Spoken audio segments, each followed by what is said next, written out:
famous fuel subsidy.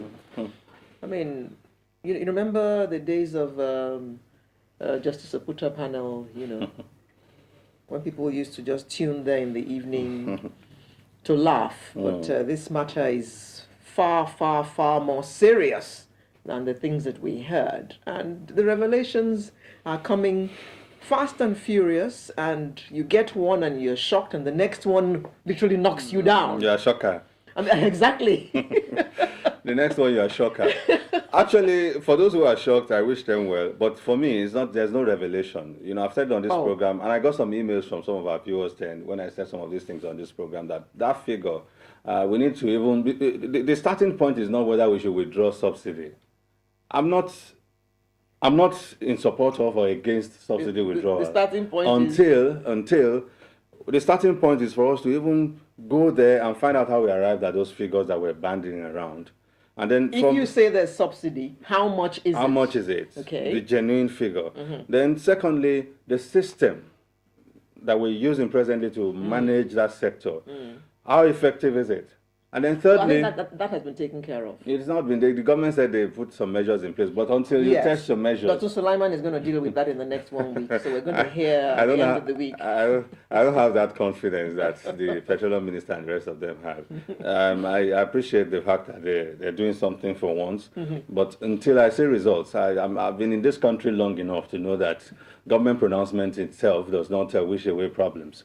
So if the system and the people in the sector, if they're not adequately addressed, is the enabling law, if it's not in place, we shouldn't start talking about subsidy withdrawal. That was my own position. And all of the revelations that, they call the revelation, is for me, there are things that many of us have suspected all the while. And it's... they tell us that they pay subsidy for 59 million liters a day, and yet we consume what?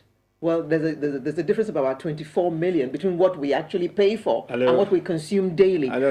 What happens to 24 million? Nobody's answering that question. Alero, personally, why is the person the body that is paying this money not confirming what we need and what they are paying for? I mean, it doesn't sound like rocket science to me. I mean, why? Why are you paying 59 if you only need 30-something? The CBN governor was 35. Was once the head of a financial institution, and one would expect that control and things like that should be verified before payments are made. Yes. But the CBN makes payments. And then the customs comes out and shows his own papers to prove that. What is going on? So all of that, for me, even the 59 figure, even the figure that have come out in the House so far, for me, they are still not authentic. That's my personal take. Because some people are still saying things. I mean, we can't run to town with the revelation of one individual. True. How did they verify the figures? Well, it could be different. It could be more. It could be less. Amongst themselves, their figures are variance. Variance. Even amongst themselves. Total variance. The PPPRA, the NNPC, the Ministry of Petroleum, the Department of Petroleum, they are all, speaking. They're all giving us different figures. Are they trying to confuse us or what? They are not trying to confuse us. They are just exhibiting the confusion that's in that sector. You mean they don't know?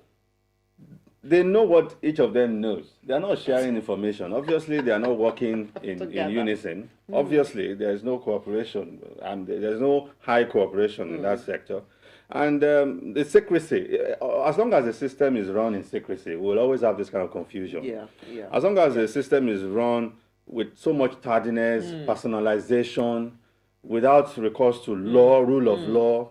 I mean, one of the lawmakers made a point, which I would have commended him for if he weren't a lawmaker that had been there in the previous National Assembly. He said, how come the NNPC will deduct money from the earnings, from the revenues of government without the approval of the National Assembly, without due process? And I was laughing. I said, they've been doing this forever. I mean, during, remember about last tenure, we had stories of confusion where commissioners for finance will return to their home states in anger because NNPC had deducted certain money that the nation is owing it from source. And where was this lawmaker and his colleagues then? Why didn't they talk then that the rule of law is not being obeyed? So even the revelation, even the probe, for me, is still part of government reacting to all of the strikes and protests. They're still reacting. How come it is a week after the protest that National Assembly suddenly wakes Decided up to to probe. realize that, oh, we need to probe this sector? Yeah. For me, and I want the National Assembly to prove me wrong, this will go the way of the Wabara probe, the Chub or Kadigbo Salah probe, the PHCN, power probe. power probe, the health ministry probe, the El Rufai land probe in Abuja. Okay. I can go on. You've made your point. You've made your point. Grange probe. You've made. Education sector probe. Thank you. All of those probes. Thank you. So Thank you very much. let's not be excited about probes. Thank you. What will excite me is if it gets to its logical conclusion. That's what will excite me as a person. And